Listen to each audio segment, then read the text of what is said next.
Pertanyaan berikutnya, bagaimana pandangan Islam terkait transaksi jual beli tanah yang belum terjamin status kepemilikannya karena masih terdapat sengketa, di mana sengketanya juga menggunakan kripto ya sebagai alat pembayarannya. Ya, ini ada dua hal ya kan. Ya, di jual beli itu ya kan antara penjual dan pembeli. Sahnya jual beli ya, kalau final ya al-mabi' itu barangnya, tanah atau apapun itu menjadi hak milik ya si penjual secara sah begitu kan, baik sah secara agama maupun secara administratif begitu kan.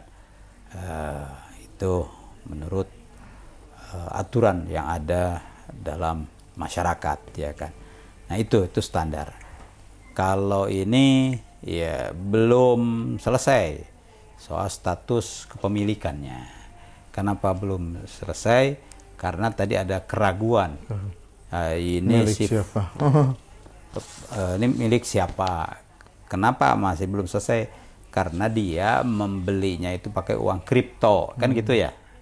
Jadi masih ada sengketa dan transaksinya juga pakai kripto ya, juga. Keraguan. Jadi iya, ada masybuh dalam kepemilikannya, ada masybuh juga dalam wasail ya atau alatnya belinya.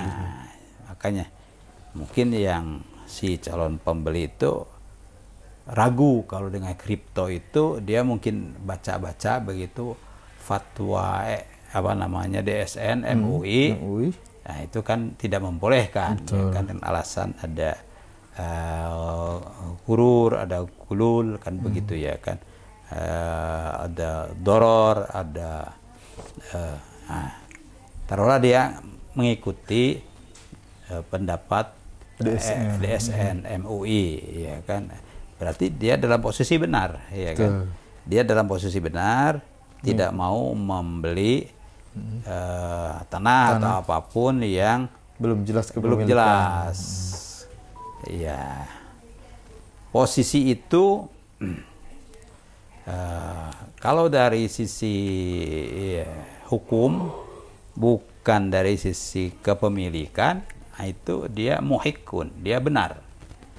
Iya, tapi kalau dari sisi kepemilikan kan sudah ada apa namanya transaksi jual beli begitu, dia mendapatkan uangnya begitu dan harus menyerahkan tanahnya atau barangnya ya, itu kan tinggal lagi soal apa yang dibayar. Nah, di sini ada riba, keraguan. Saya tidak bayar ya karena uang atau barang yang dia beli itu dengan uang kripto kan begitu. Tanya-tanya. Kalau hanya begitu saja dia juga ya belum selesai, tapi karena dia mencari tahu pendapat tentang uang kripto itu ya dari sumber yang ahlu dzikri, bener kan? Fasalu ahla dzikri dalam hal ini ulama, DSN MUI bener ya kan? Ulama, ya betul. Ya, nah, karena dia dalam posisi benar, fasalu ahla dzikri kepada MUI atau DSN MUI, berarti benar dia kan posisinya, tidak melanjutkan transaksinya ya.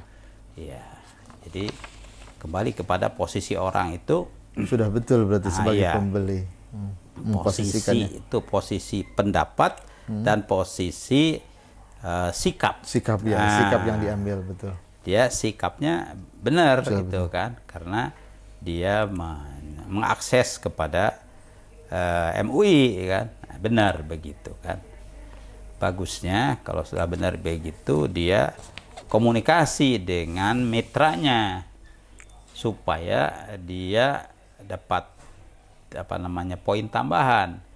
Ini jual beli itu kalau baik maka mabrur kan, menjadi berkah antara penjual dan pembeli. Nah, saya pembeli nih ragu kepada si penjual kan gitu ya.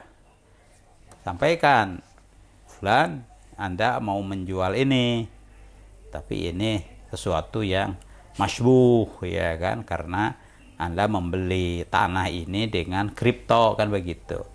Nah, padahal uang kripto itu ya masybuh menurut pendapat MUI, bagusnya ini tidak diteruskan. Nah, begitu ya. Betul. Tapi kalau ini ya semata-mata dia cabut saja, nah di situ adakah doror di situ atau tidak, ya kan?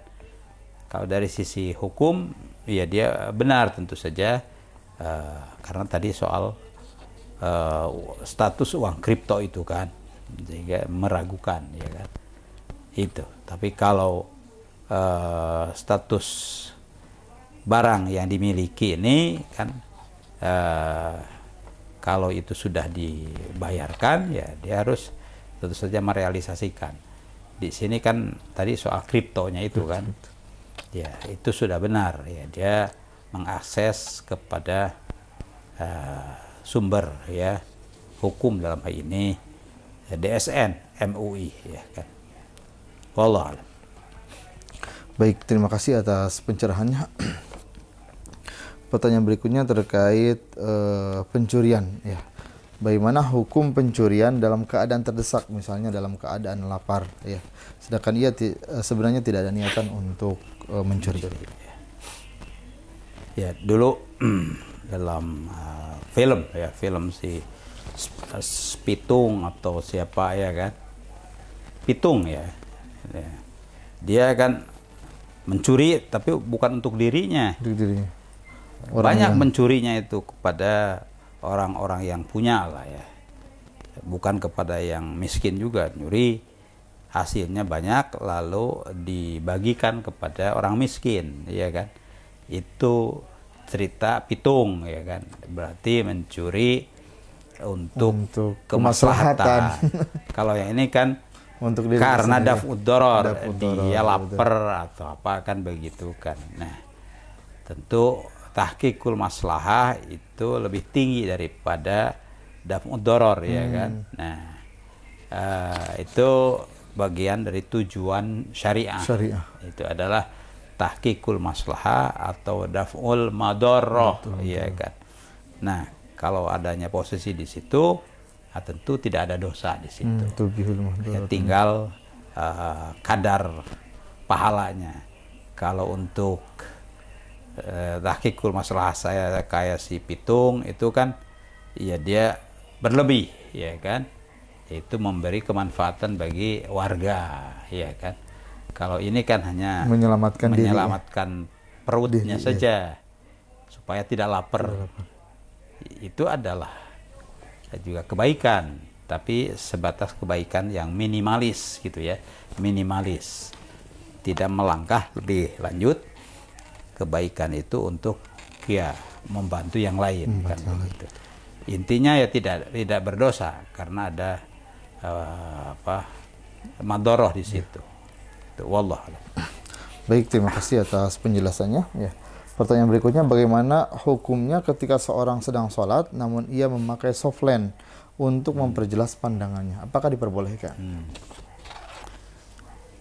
Ya, dengan atau tanpa softland, apakah dia bisa sholat secara normal? Bisa, ya kan? Bisa. Nah, karena tidak memerlukan memerlukan membaca kan, apalagi dia sebagai makmum, ya kan. Kalau dia sebagai imam, ya kan, itu ada keperluan, ya kan, membaca. Kalau dia tidak hafal, ya kan. Tapi kalau dia baca, iya, kurang baik karena matanya agak minus atau apa. Ya, jadi tergantung kemaslahatannya. Kalau kemaslahatannya ya supaya dia membaca itu fungsi keimamannya menjadi lebih afdol, kan begitu, itu bagus. Ya, lahu ajrun, dia dapat pahala. Tapi biasa saja itu software itu ya untuk hanya sekadar supaya tidak silo atau apa, ya kan. Jadi kemaslahatannya beda. Kalau yang tadi itu untuk keperluan membaca, ya tilawah ya. Kalau yang ini ya supaya tidak silau, apalagi ya ini Untuk ada hanya ya memperjelas agak apa keren lah ya begitu. Supaya dengan softline itu kan keren ya kan begitu ya. Jadi tergantung kebutuhannya, motivasinya apa gitu ya. Karena motivasi itu tentu saja memberikan standar ya, sawab, nilai dan iqab dan dosa. Kalau motivasinya baik ya lahu ajrun ya kan. Semakin baik ya ajrnya lebih besar. Karena ini keperluan kesehatan mata, kejelasan membaca ya kan. Itu kan tentu saja ajrnya lebih besar. Ya. Itu jadi amal kita itu karena ibadah apa saja itu apakah makjur atau makzur. Kalau makjur dapat pahala itu. Kalau makzur itu tidak dapat pahala. Jadi semua itu dikembalikan. Ya, mau melakukan apa saja lana ajrun atau alaina wizrun begitu saja kan. Karena itulah tadayun itu ya. Kepatuhan beragama itu begitu dikembalikan ini berpahala atau berdosa. Gitu ya kan. Wallah. Baik, terima kasih atas penjelasannya ya. Pertanyaan berikutnya, bagaimana pandangan Islam tentang hukum arisan ya, baik dari segi akad yang digunakan maupun tujuan pelaksanaan arisan ya. Arisan itu kan ini apa namanya, siapa yang beruntung ya kan dalam kesempatan ini, apakah untuk itu dari sisi waktu ya, atau kalau hanya siapa yang duluan ya kan, dan siapa yang beruntung, tidak ada kaitannya dengan ini ibadah atau tidak ibadah, yaitu boleh ya kan. Sebab Rasul SAW juga, dan sebelumnya adalah Nabi Yunus itu ya semacam arisan, cuma tanpa uang, disebutnya qur'ah. Qur'ah itu giliran di lot lah ya, di lot. Kita ini siapa nih dapat ya, siapa yang dapat daripada sengketa ya udahlah di lot saja ya kan begitu. Ya kan mirip arisan ya. Nah itu kan, siapa yang kebagian siapa ya kan begitu. Dalam kesempatan pertama kan Nabi Yunus kalah ya kan. Nah itu ya kan.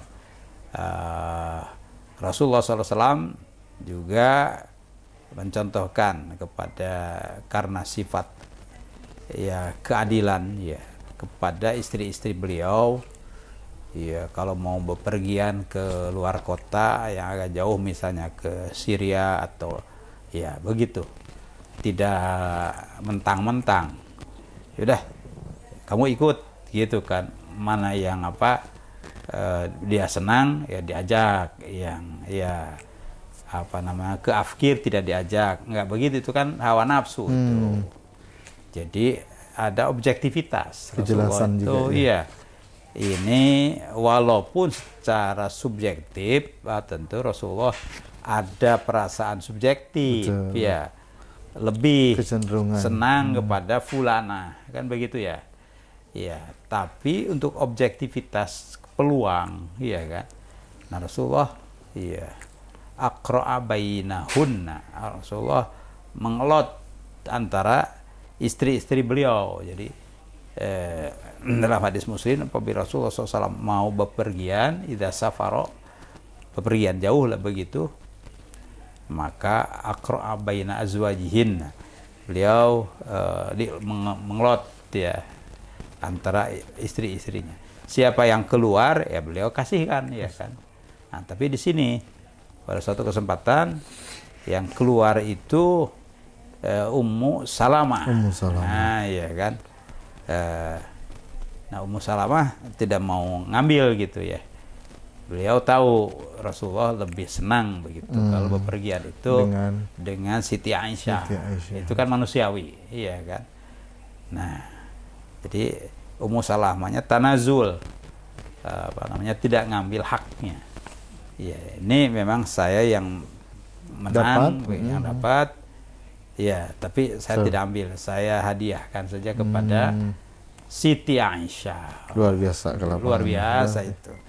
Akhirnya Rasulullah ya bepergian dengan Siti Aisyah. Tapi itu sesuai dengan keridhaan semua kan. Begitu. Jadi itu masalah undi mengundi itu tergantung objek undiannya apa, motivasi undiannya juga bagaimana. Tapi untuk objektivitas itu adalah sesuatu yang baik, uruf yang soleh, uruf yang baik begitu ya, sehingga tidak akan ada komplain dari para pihak ya kan. Oh ini mentang-mentang enggak kan sudah dielot tuh kan, nah gitu. Wallah. Baik, terima kasih atas pencerahannya. Pertanyaan berikutnya terkait jodoh. Ya, jika jodoh sudah ditentukan oleh Allah, bagaimana pandangan Islam terhadap orang-orang yang tidak menikah sepanjang hidupnya? Apakah hal tersebut berarti mereka melawan ketentuan Allah atau ada hikmah tertentu di balik takdir tersebut? Ya, soal ketentuan atau takdir Allah itu ya kan, itu adalah iman, beriman pada qada dan qadar. Ya. Qada dan qadar itu kalau Allah sudah menentukan kan tidak bisa berubah. Iya kan? Itu. Jadi apakah qadanya itu khair atau syarr ya? Khairihi wa syarrihi gitu kan. Itu tidak bisa ditolak. Iya kan? Dalam hubungan ini soal mendapatkan jodoh. Ketentuan Allah memang itu diperintahkan supaya tazawwaju al-wadud al-walud, ya, saling nikahlah, ambil yang al-wadud yang dicintai, al-walud yang banyak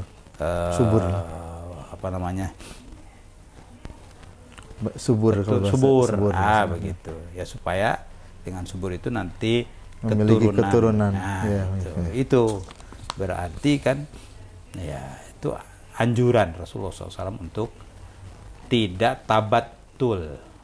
Bahkan ada hadis Rasulullah SAW anit tabattul. Rasulullah SAW melarang tabattul. Tabattul itu membujang, menyendiri. Nah, gitu. Ya udahlah.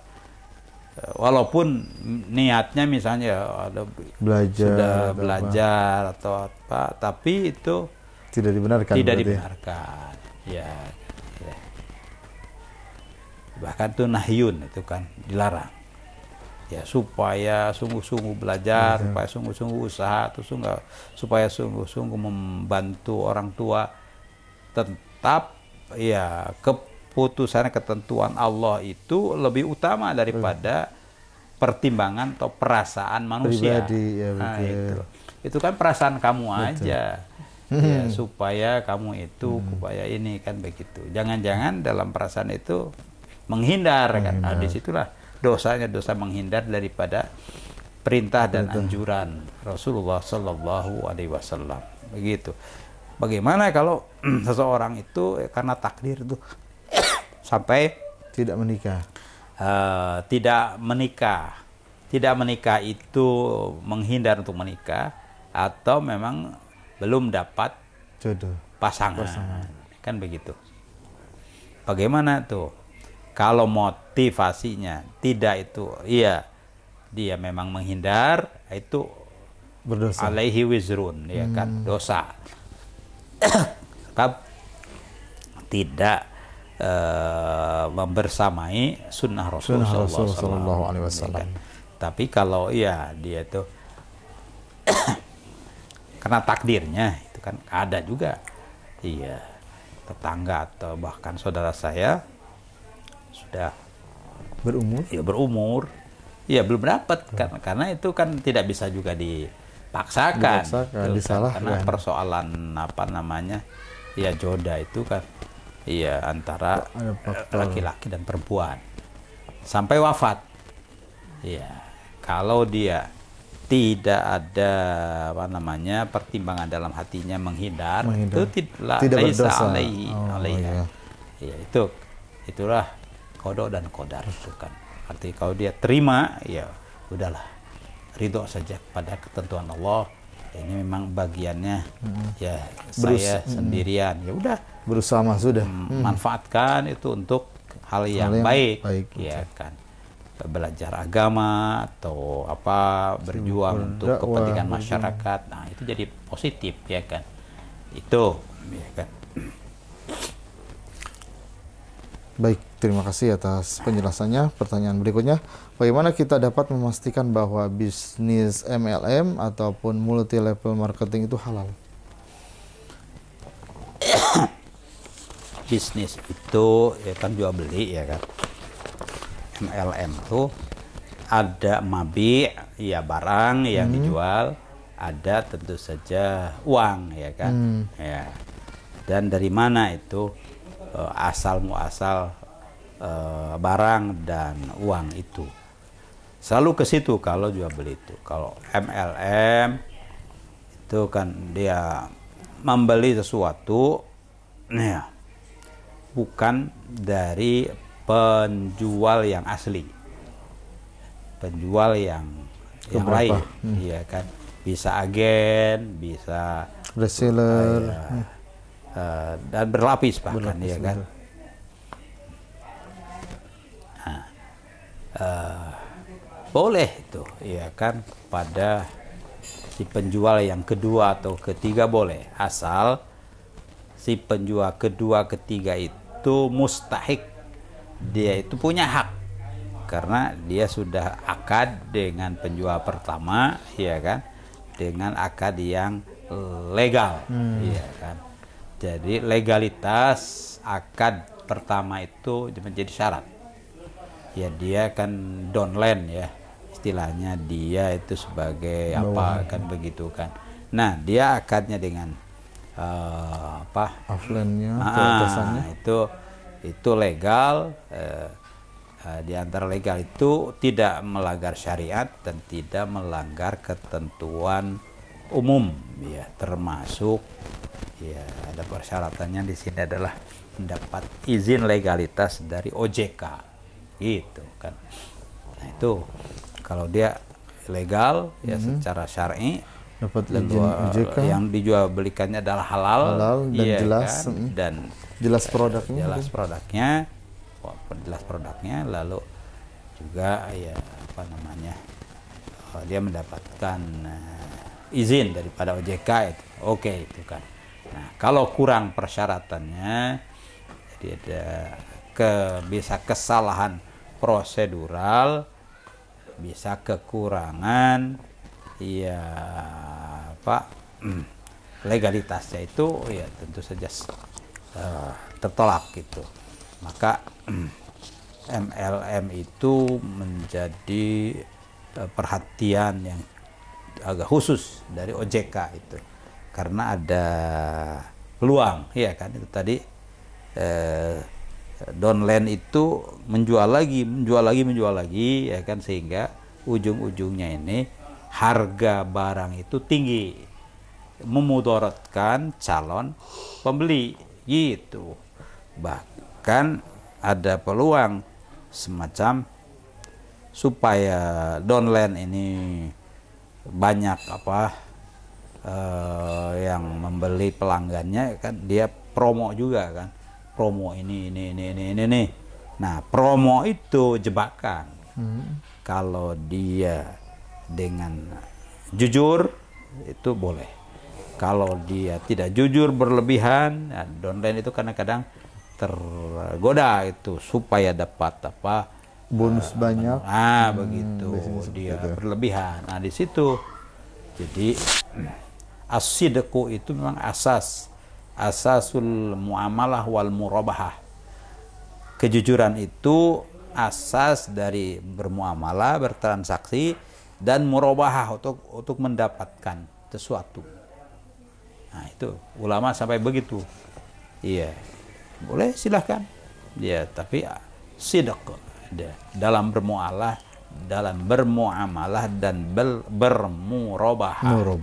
As-sidqu begitu. Wallah.